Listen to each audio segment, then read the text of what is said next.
We'll continue our discussion on 0-1 knapsack problem. So we saw that the optimal substructure was looking like this. So this notation says opt of n comma w, meaning optimum solution to 0-1 knapsack considering the first n objects with capacity of the bag being w. This can come from two subproblems. This one says nth object is not included, so we work with n minus 1. Then optimal solution to the first n minus 1 objects with capacity of the bag being w, or nth object is included, which means we are going to work with remaining n minus 1 objects.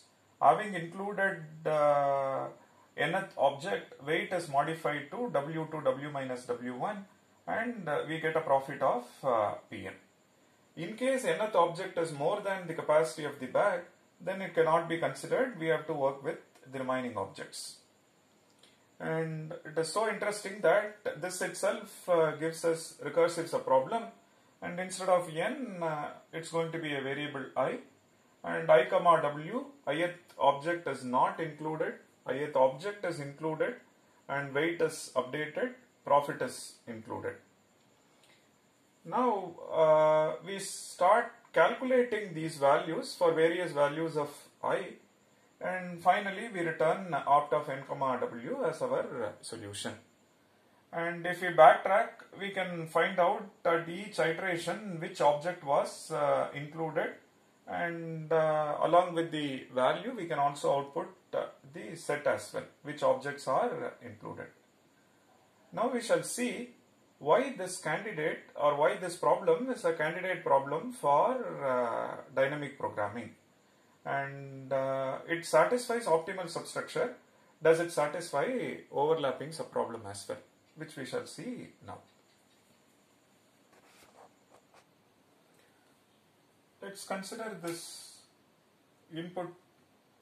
Suppose there are this many objects, say x1, x2, x3, x4, x6, x7, x8, and suppose the weights are 5, 8, 4, 1, 3, 1, 1, say 2.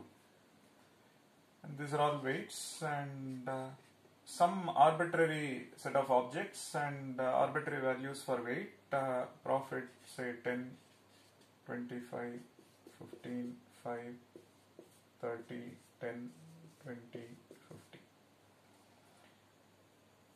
So these are all the profits, and let's assume weight is say capacity of the bag is 20. Something like these are all 5 kg, 8 kg or grams. Appropriately this is also 20 kg or 20 grams. And if you pick, suppose it is gram, if you pick 2 grams of this object, then you get a profit of 50. That could be $50 or appropriate currency. Okay.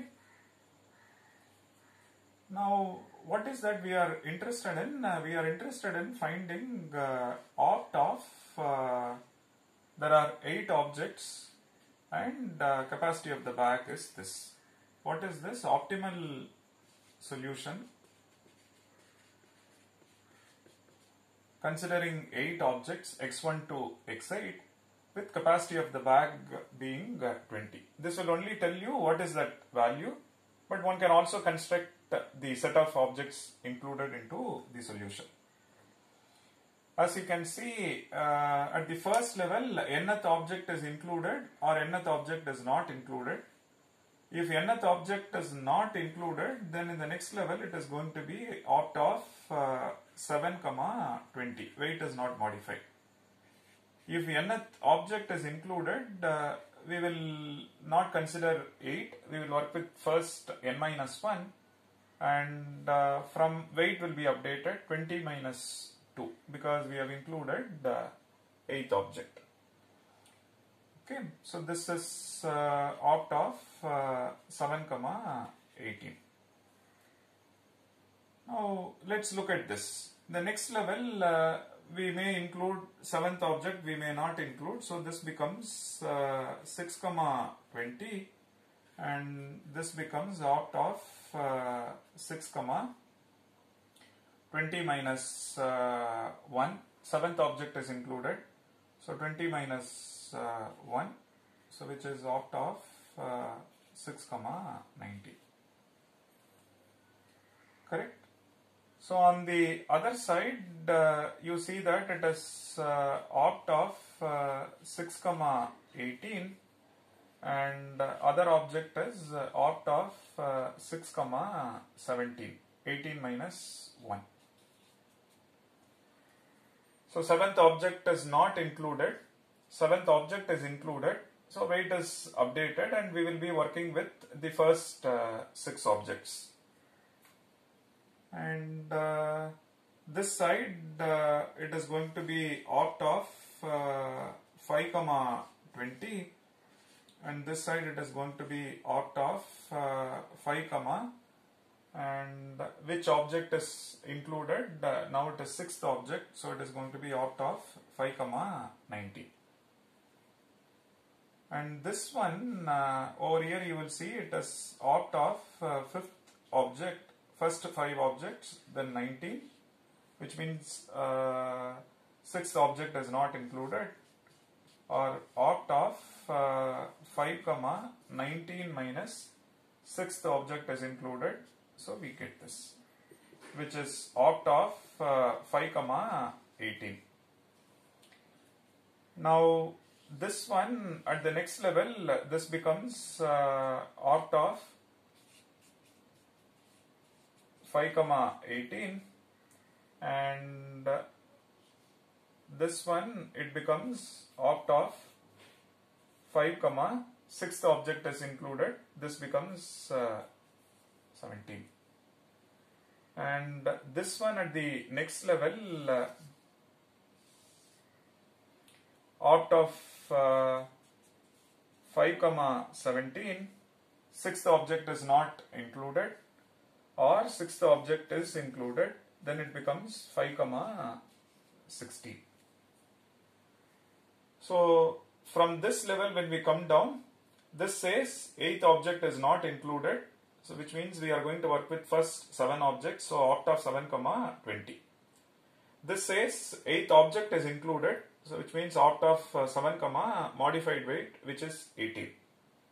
Next level, 7th object is not included, so it is 6 comma 20. 7th object is included, so 6 comma 20 minus 1. Appropriately you will add the profit. Wherever the object is included, the profit is taken into account. And opt of 7 comma 18, 7th object is not included, so we will be working with 6 object, the first 6 objects, so 6 comma 18, and 7th object is included, so it becomes 6 comma 17. Next level, 6th object is not included, not included is 5 comma 20, included 5 minus its weight, so 90.